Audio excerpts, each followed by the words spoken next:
Good afternoon, everyone. Can you hear me? Yes? Great. Okay.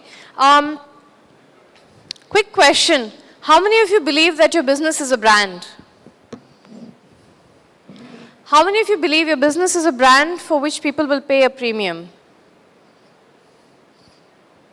Okay. How many of you believe that your brand is recognizable?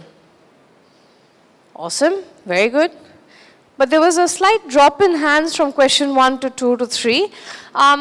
So often we confuse brand with actually awareness, but actually brand is nothing but trust. It's the reason why someone is willing to put money in to whatever it is that you're selling. It's also why people trust an individual. So in the previous session, they talked about why somebody would get funded and somebody wouldn't, but that's to do with the brand of the individual rather than even the product that they're selling. So often you get funded for who you are, not what you're doing. And that's again the brand of the person. So I just have 15 minutes, so I'm going to give you some very, very quick takeaways on how to define your brand. And if you're looking for funding, then yes, it applies to your business or your product. But if you're an individual and you're in a startup or you want to do a startup, this would also apply to you as a person. Right, so I'm just going to quickly run through what is it that you look for in a brand. I see a hand at the back. Yes? Okay, that's not for me. Okay, great. So the 3 basic questions are, who am I? Why buy me? And the most difficult one is, why not buy someone else? So what this means is basically it's easy to say what your product does or your service does or what you do, and the second question is harder, why should you pay good money to get me? Third question is even harder, which is why should they buy your particular service or product and not somebody else who's also in the market? So how many of you are on LinkedIn? Almost everyone? Okay. How many of you would say that you're unique on LinkedIn? Okay, that's only 3 hands. So you need to worry about this even on LinkedIn, because whether you're going for funding or for business, first place people look you up is actually usually LinkedIn.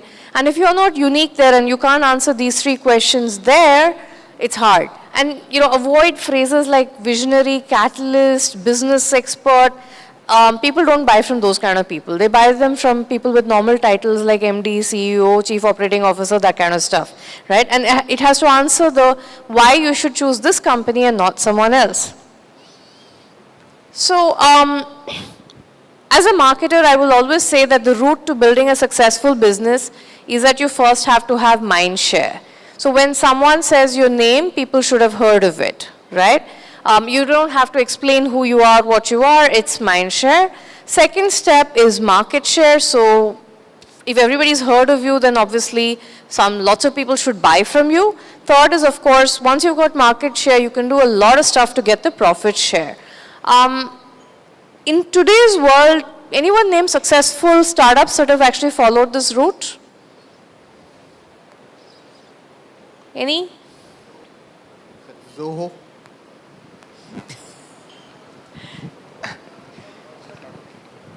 Zoho, okay. I wouldn't say they have market share yet. If I take it as an overall perspective of if I say Salesforce, etc. as their competitor, I wouldn't say they've got market share entirely. They've certainly got mind share and profit share. Anyone else? Redbus, yes, though now they aren't an independent organization, but yeah, they did follow the path. I don't know, did they make profits before they were sold? Not sure? Okay. Anyone else? Facebook? Oh, definitely. From India, Make My Trip actually followed all 3. They were at the time of listing. Okay. What happened? It's all a point in time, but again, they bought other companies. They may not be as profitable, but they were listed as a profitable company, and they actually turned profitable just before they listed. They basically use their market share to do assorted things. If you look at some of our current e-commerce guys, they've done the mind share and the market share. So if I look at a Flipkart or an Amazon, certainly the first 2 are very high on their priorities and they're very good. Have not yet converted it to profit share. And if you ask me why the future might be dicey for some of the e-com startups is that the market share doesn't necessarily translate into profit share ever, right? They're going to have to really change their business model to move from these two. And the desire for mind share is very big. So with due respect to business standard, people desire to have front page ads in papers, right? That's great for mind share. It doesn't guarantee that you're going to get market share or profit share. So as a business, I would be really careful about how you go about getting your mind share, and whether that mind share will actually get you market share and profit share is a question you should ask whoever's in charge of your awareness building.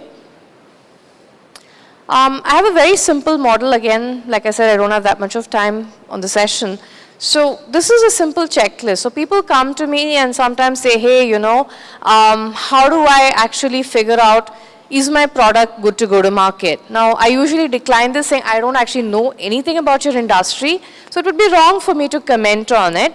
But here's a simple model that you yourself can run and figure out, is your product ready to hit the market, right? It's also a great template if you want to describe your business to a potential investor. It answers all the 4 questions that were discussed in the previous panel. First is the added value. What is it that you and only you bring to the customer? What's unique that you're bringing to the table? And bear in mind, this uniqueness should be something that is relevant to the customer. So we all like to talk about on-time indigo. One is that on-time was a very important feature for the customer. It's, of course, a risky proposition today that everybody else is also on the same on-time platform, and if you can't control being on time, you have a problem, but that's their main one. Uber is on convenience. It's never about the price. Long-lasting, Bata still continues to hold on to that position. Design is an Apple thing. So when you say these brands, these are the points that come to your mind, and it's actually the added value that your product brings. And often,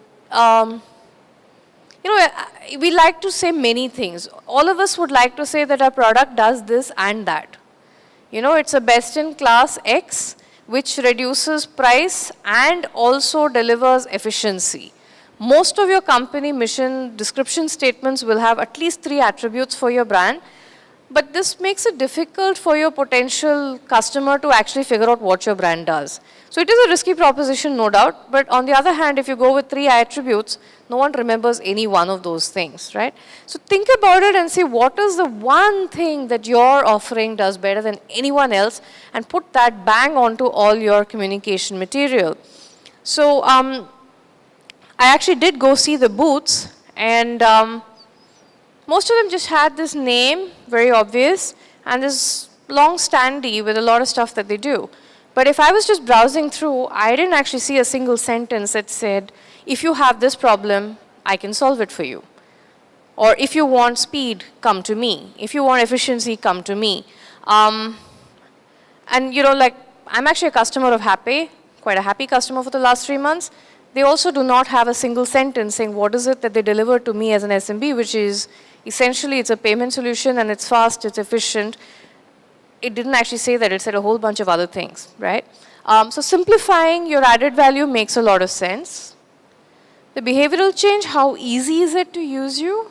Can you become a habit for your customers? And that's really important. Particularly if you're in something like SaaS, or which requires you to pay every month, I should like using you. And how much of change are you going to make me do, right? So if you want my processes to be changed so that I can use you, chances are I won't do it. If you want me to change my culture to use your product, chances are I won't do it. So you want to make it as easy as possible for me to use that. And therefore, you also need to map what is the change that you're asking the company to do. And, are you a good habit or a bad habit? So that's really what you have to figure out.